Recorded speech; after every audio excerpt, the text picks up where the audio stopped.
नमस्कार फ्रेंड, मैं हूं गणपत सेजू और आप सभी का स्वागत करता हूं आप ही के अपने channel GK with GS sir के अंदर। आज जो अपन बात करने वाले हैं वो करेंगे ज्वार भाटा से संबंधित जो रीट के एग्ज़ाम के अंदर ये शामिल है। रीट के एग्ज़ाम में वैसे ज्वार भाटा अलग से भी है और जो महासागरीय परिसंचरण है उसके तहत भी आता है। महासागरीय परिसंचरण का पहला वीडियो डाल दिया है। आज ज्वार भाटा के बारे में सटीक जानकारी अपन प्राप्त करेंगे। ज्वार भाटा का अर्थ क्या होता है? सूर्य व चंद्रमा के आकर्षण व बल से महासागरीय जल का नियतकालिक ऊपर उठना ज्वार कहलाता है और नीचे गिरना क्या कहलाता है? भाटा कहलाता है।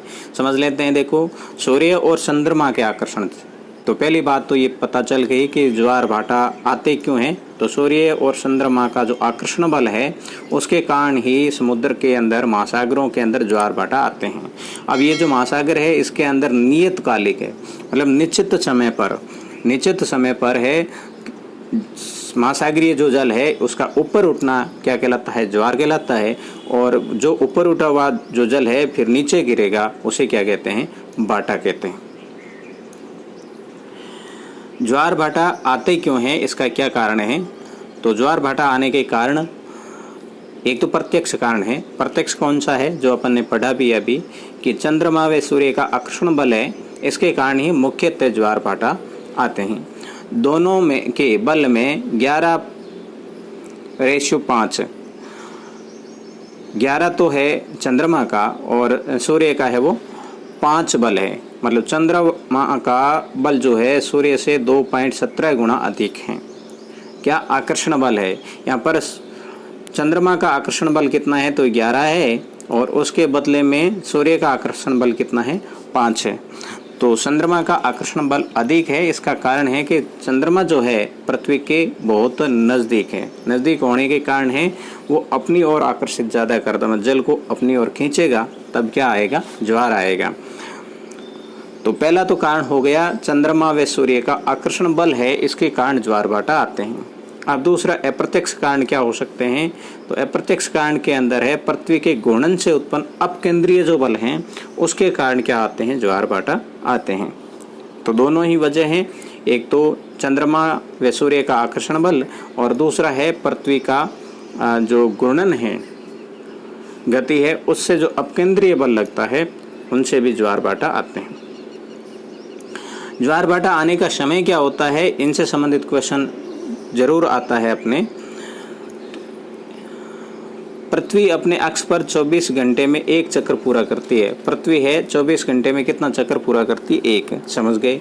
चंद्रमा की घूर्णन व परिक्रमण गति दोनों समान है।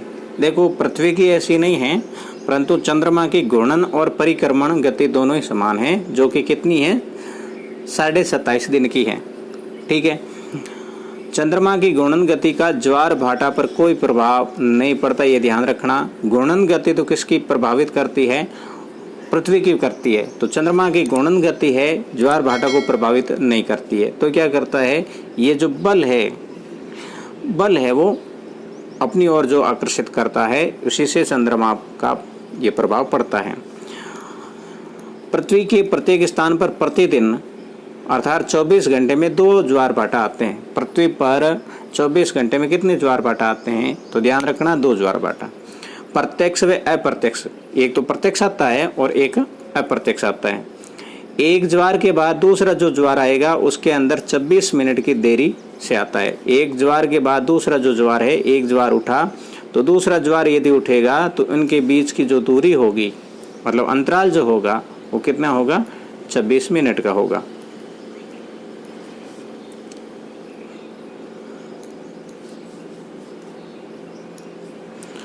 दो ज्वारों के बीच का समय अंतराल है 12 घंटे और 26 मिनट का होता है। कितना होता है? 12 घंटे और 26 मिनट का होता है। प्रतिदिन दैनिक ज्वार भाटा 52 मिनट की देरी से आते हैं। अब देखो, प्रतिदिन जो दैनिक ज्वार भाटा है ना, वो कितनी देरी से आते हैं? 52 मिनट की देरी से आते हैं। विश्व में सबसे ऊंचा यदि ज्वार की बात करें ये ध्यान रखना, न्यू फाउंडलैंड द्वीप के समीप फंडी की खाड़ी है जो कि कनाडा में स्थित है, वहाँ पर सबसे ऊंचा ज्वार आता है और इस ज्वार की हाइट कितनी है तो 15 से 16 मीटर। समुद्र के अंदर पानी है, ऊपर उठ जाता है, मतलब ज्वार जो आता है 15 से 16 मीटर ऊंचा आता है। ये सर्वाधिक ऊंचाई वाला ज्वार है, सबसे ऊंचा ज्वार है जो कि न्यू फाउंडलैंड द्वीप के समीप फंडी की जो खाड़ी है उसके अंदर आता है।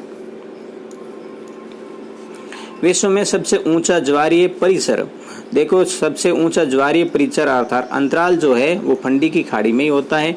ब्रिटेन व फ्रांस के मध्य इंग्लिश चैनल जिसका नाम है साउथहैम्पटन तट पर प्रतिदिन 4 ज्वार आते हैं, ये ध्यान रखना। ब्रिटेन व फ्रांस के बीच में इंग्लिश चैनल है जिसमें क्या है, साउथहैम्पटन तट है, वहाँ पर प्रतिदिन 4 ज्वार आते हैं। देखो ज्वार है प्रतिदिन 24 घंटे में 2 ही आते हैं, एक लघु और एक दीर्घ, परंतु ये साउथहैम्पटन तट है, यहाँ पर 4 ज्वार आते हैं। सूर्य, चंद्रमा व पृथ्वी की स्थिति के आधार पर देखो क्या थोड़ा समझ लेते हैं। देखो यहाँ पर आपका सूर्य है, यहाँ पर चंद्रमा है और यहाँ पर पृथ्वी है। जब ये तीनों एक ही सीधे में होते हैं तो उसे सिजगी कहते हैं, ये ध्यान रखना। पहली चीज तो ये, जब चंद्रमा है, जब चंद्रमा पृथ्वी और सूर्य के बीच में होता है तब युति की स्थिति होती है, और जब पृथ्वी चंद्रमा और सूर्य के बीच में होती है तब है व्युति की स्थिति होती है। ध्यान रखना, युति अमावस्या के दिन और व्युति है वो पूर्णिमा के दिन होती है, ठीक है। और इन 2 दिनों में युति और व्युति में दीर्घ ज्वार होते हैं। क्या होते हैं? दीर्घ ज्वार।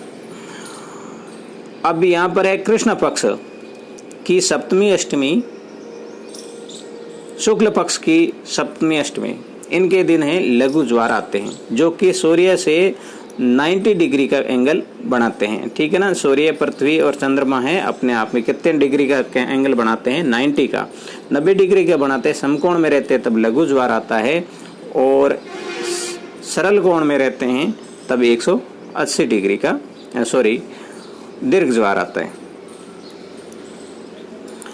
अब देख लेते हैं दीर्घ ज्वार और लघु ज्वार को।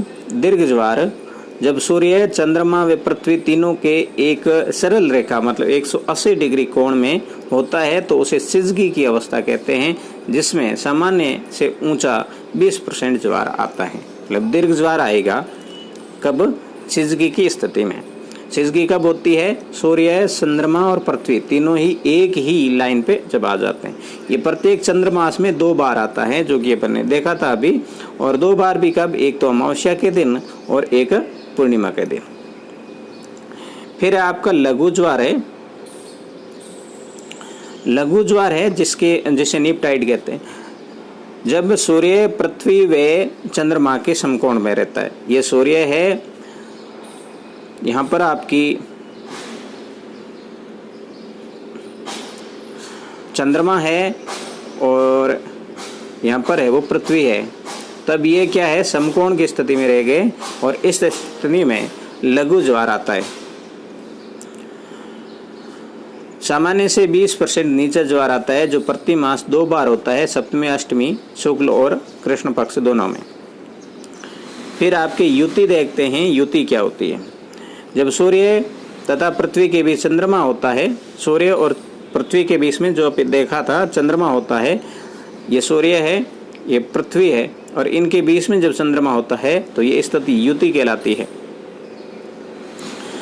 ठीक है ना। ये भी दीर्घ ज्वार की स्थिति है। सूर्य ग्रहण युति कहलाती है स्थिति, ये सूर्य ग्रहण वाली होगी, और ये स्थिति हमेशा अमावस्या के दिन होती है। और युति की स्थिति कब होती है? तो अमावस्या के दिन होगी। और व्युति की स्थिति कब होगी? तो व्युति की होगी आपके पूर्णिमा के दिन। और व्युति कब हो जाएगी? जब सूर्य, चंद्रमा और पृथ्वी के बीच में आ जाता है। सूर्य बीच में और ये दोनों साइड में रहते हैं, तब है वो व्युति की स्थिति होती है, और व्युति की स्थिति के समय पूर्णिमा होती है।